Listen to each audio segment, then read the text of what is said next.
Somewhere between 2020 and 2023, the monthly payment on the median American home went up by more than $800. And almost nobody who made that happen had to face a single voter. Think about that for a moment. Not a hurricane, not a war on American soil, not some force of nature that nobody could have controlled or predicted. $800 a month, gone, because of decisions made in a conference room in Washington, D.C., by people you didn't elect, following a process most Americans have never heard explained in plain English. If you felt something during those years that you couldn't quite name, a slow, mounting sense that the ground was shifting under your feet, that the math you'd done carefully your whole life was suddenly not adding up, that feeling had a mechanism behind it. It wasn't confusion, it wasn't oversensitivity, and it wasn't bad luck. By the end of this video, you'll be able to explain exactly what happened and why, in plain English, with the evidence. You'll understand the specific institution that set that chain of events in motion, the exact wire that runs from their conference room to your mortgage statement, your credit card balance, and your employer's decision about whether to hire or lay off. And you'll understand something that will permanently change how you read economic news. A man named Milton Friedman saw all of this coming. Not vaguely, not as a general worry.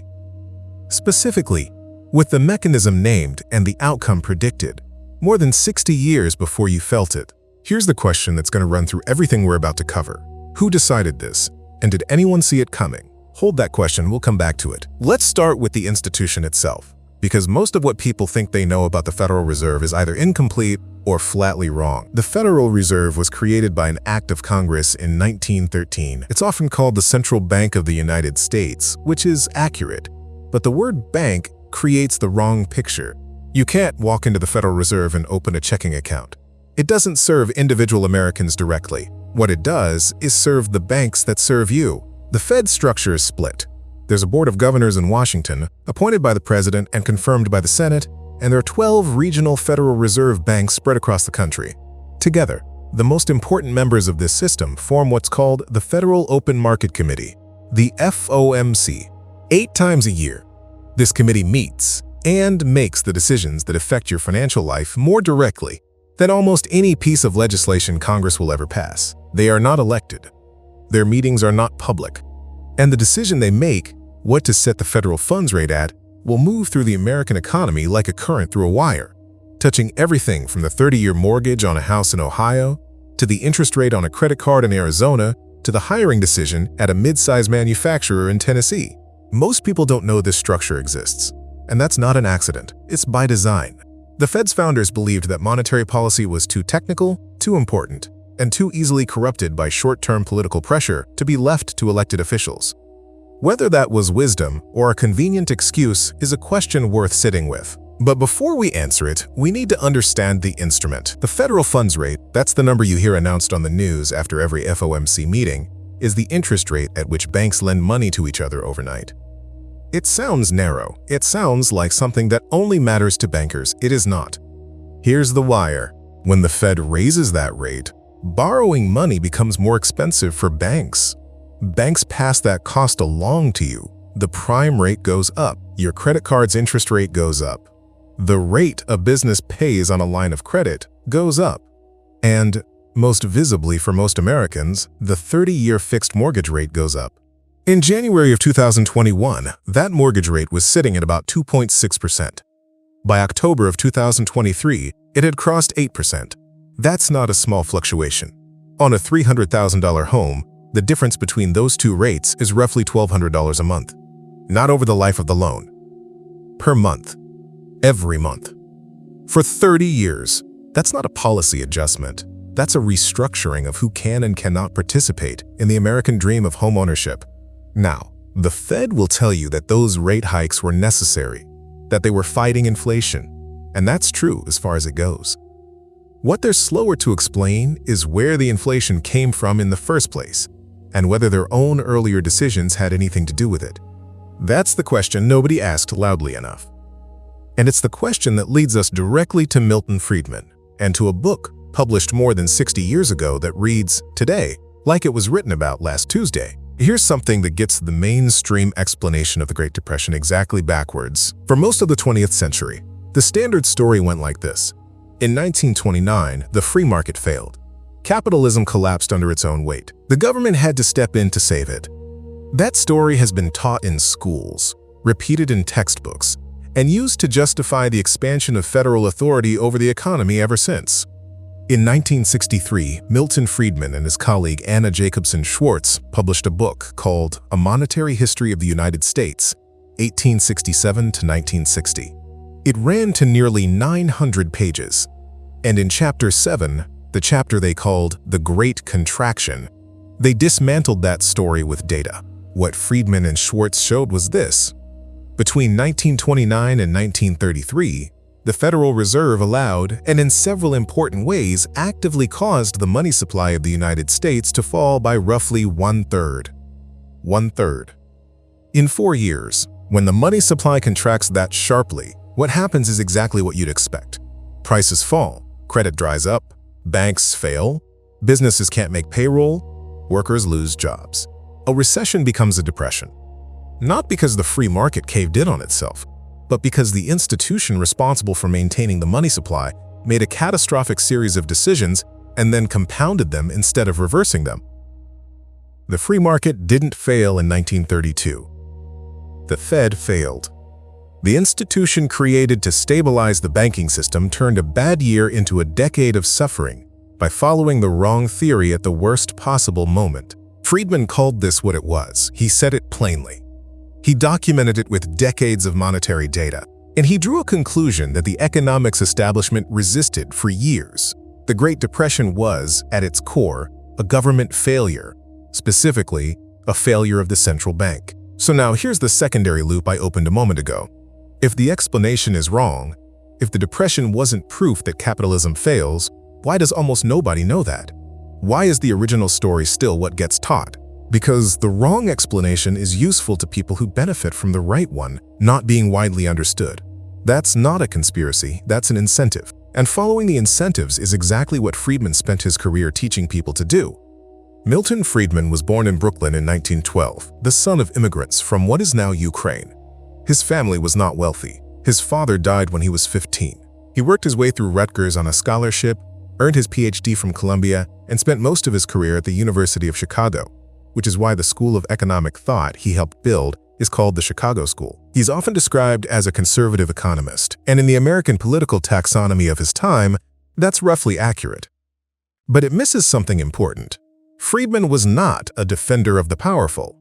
He was a defender of limits on power, including the power of concentrated wealth, including the power of corporations, and very much including the power of unaccountable government institutions. He had a particular distaste for institutions that could act with enormous consequence and face almost no accountability for the results. The Federal Reserve, in Friedman's view, was precisely that kind of institution. By 1960, 3 years before the monetary history was published, he had already proposed a solution. In a program for monetary stability, he argued that the Fed's problem wasn't the people in charge. It was the structure itself. Discretionary monetary policy, giving a committee of unelected officials the power to expand or contract the money supply based on their judgment, was, he believed, almost structurally guaranteed to produce errors. Not because the officials were bad people, because discretion, without a binding rule, creates the conditions for good intentions to produce terrible outcomes. His proposed solution was what economists came to call the K% rule. Have the Federal Reserve commit to growing the money supply at a fixed, predictable rate, something like 3 to 5% per year, and hold to it regardless of short-term economic conditions. No discretion. No responding to crises. No reading the tea leaves. A rule, followed consistently, that the entire economy could plan around. The Fed didn't adopt it. The economics establishment thought the idea was too rigid, too blunt for a complex modern economy. Smart people, they believed, should be making these calls. Judgment was an asset, not a liability. That belief, that discretion beats rules, that expertise beats accountability, is still the operating philosophy of the Federal Reserve today. And we already have the record of what it produces. That still doesn't explain why nobody stopped it, though. And we'll get there. In the 1970s, the American economy experienced something economists called stagflation, a combination of high inflation and slow economic growth that the standard models of the time said shouldn't be able to happen simultaneously. By 1973, annual inflation was running above 6%. By 1979, it had hit more than 13%. Unemployment was high. Growth was low. The standard playbook had no answer for it. Milton Friedman did. In Free to Choose, the book he published in 1980 alongside his wife Rose, Friedman explained what had happened in plain English. The Federal Reserve, through most of the 1960s and 70s, had pursued a stop-go monetary policy, expanding the money supply to stimulate growth, then contracting it when inflation picked up, then expanding it again when unemployment rose, over and over, in a cycle that produced neither stable prices nor stable employment. Just instability, recurring, predictable, man-made instability. He wrote, "More money in the public's pockets means rising demand for goods. But if the supply of goods doesn't grow as fast as the money supply, prices go up. That's not a mystery, that's arithmetic. And the institution that controls the money supply is the institution responsible for the inflation that results from expanding it too fast." The resolution of the 1970s inflation came through Paul Volcker, who became Fed chairman in 1979. Volcker made the decision to break the inflation cycle by raising the federal funds rate to nearly 20%, the highest in American history. It worked. Inflation came down, and it produced one of the sharpest recessions of the post-war era in the process. The inflation was cured. The cure was brutal, and the question Friedman had been asking for 2 decades went unanswered. Why was the disease necessary in the first place? The mechanism was the same one he documented in 1963. Discretionary monetary policy, applied with the best intentions by genuinely capable people, had produced a decade of economic pain again. The institution's incentives hadn't changed, so the outcomes didn't change. Predictable and predicted. If what you've been hearing tonight resonates, if the mechanism is clicking into place, and you find yourself thinking about the conversations you've tried to have about this at your own kitchen table, there's a guide in the description that was built for exactly that moment. It's called the Friedman Decoder.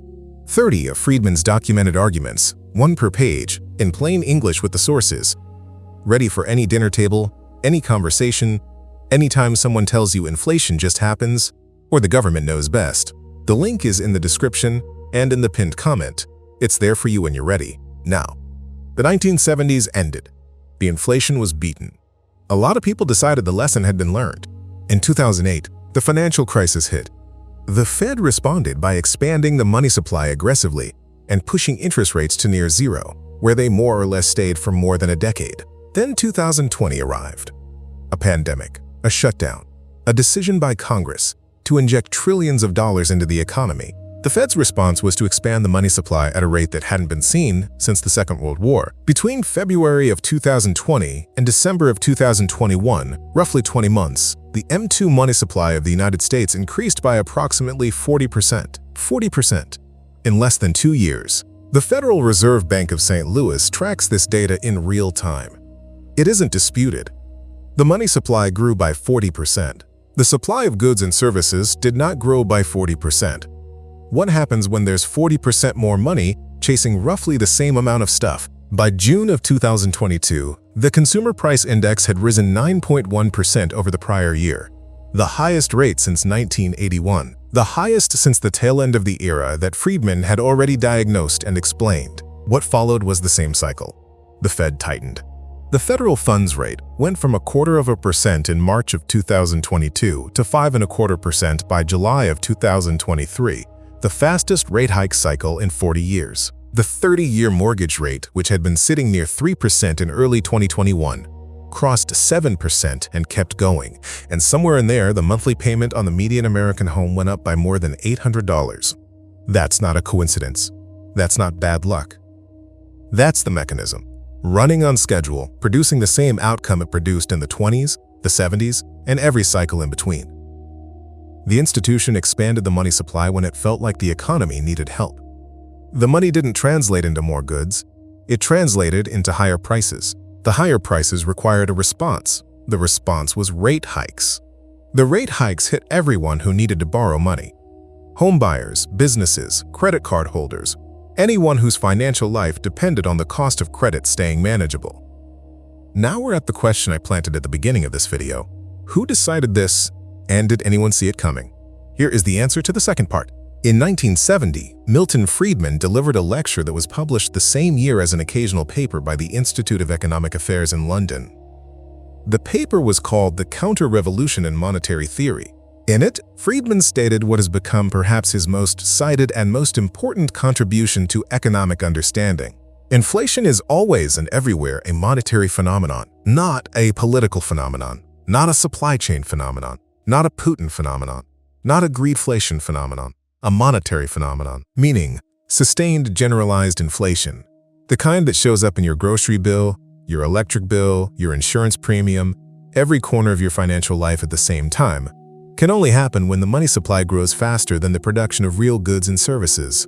And the institution that controls the money supply is the Federal Reserve. That quote was published in 1970. The inflation, it explains, arrived in 2022.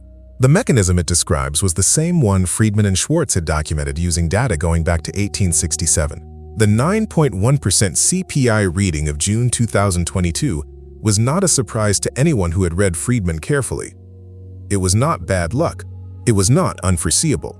It was the arithmetic result of a 40% expansion of the money supply applied by an institution operating with the same discretionary structure that Friedman had warned against in 1960, documented as a failure in 1963, and watched repeat in the 1970s. The Fed didn't fail in 2022. It performed. It performed exactly as an institution with those incentives, that structure, and that history would be expected to perform. That's the mechanism. And now you have it. So what do you do with this? The first thing is to understand what it does and doesn't mean. It doesn't mean the Federal Reserve is run by villains. It doesn't mean every rate decision is wrong or every official is acting in bad faith. Friedman himself was careful about this. He wasn't a conspiracy theorist. He was a structuralist. His argument was never, these are bad people. His argument was, these are predictable incentives producing predictable outcomes. And the solution is institutional design, not better personnel. What it does mean is that you now have a lens. When you hear that the Fed is fighting inflation, you can ask the prior question, where did the inflation come from? When you hear that rate hikes are necessary to cool the economy, you can ask who heated it and why. When the next cycle begins, and the record of history suggests there will be a next cycle, you'll recognize it earlier than most people around you. That's not a small thing. It also means you have some practical awareness that's worth carrying. The Fed's FOMC schedule is public. Their meeting dates, their statements, their press conferences, all of it is available. When the Fed signals a shift in policy, the effect on borrowing costs is rarely immediate, but it's rarely surprising either. The direction of travel is usually visible before it becomes your credit card statement or your mortgage renewal notice. Understanding the mechanism doesn't give you a crystal ball, but it gives you a map. And there is one more thing. If someone at a dinner table, your son-in-law, your neighbor, a colleague, tells you that the inflation of 2022 was Biden's fault, or the oil company's fault, or the result of supply chains breaking down, you now have the prior question to ask. What happened to the money supply in the 20 months before those prices went up? The answer is in the Fred database. It's public.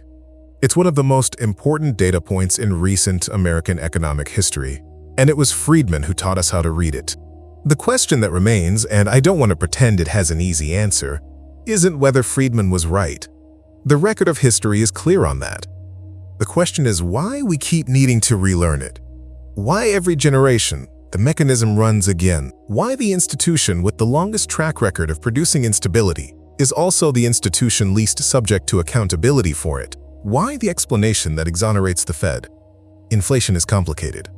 Nobody could have predicted this. Extraordinary times require extraordinary measures. Keeps being accepted by smart people who should know better, Friedman would have said. Follow the incentives.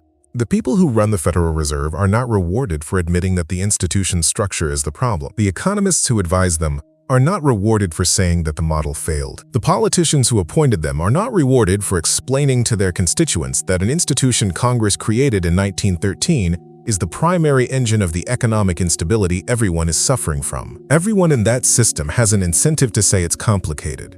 And it's complicated is the most powerful cover story in the history of economic policy. Now you know it's not complicated. It's a mechanism. It was documented in 1963. It was predicted in 1970. You lived through it in 2022. And the question you get to sit with, the one that doesn't have a clean answer yet, is what it would take for an institution with that record and those incentives to be held to a different standard. Tell me the one Friedman line you wish your representative had to read out loud before every vote on monetary policy. I'm curious what you'd pick. The comment section is yours.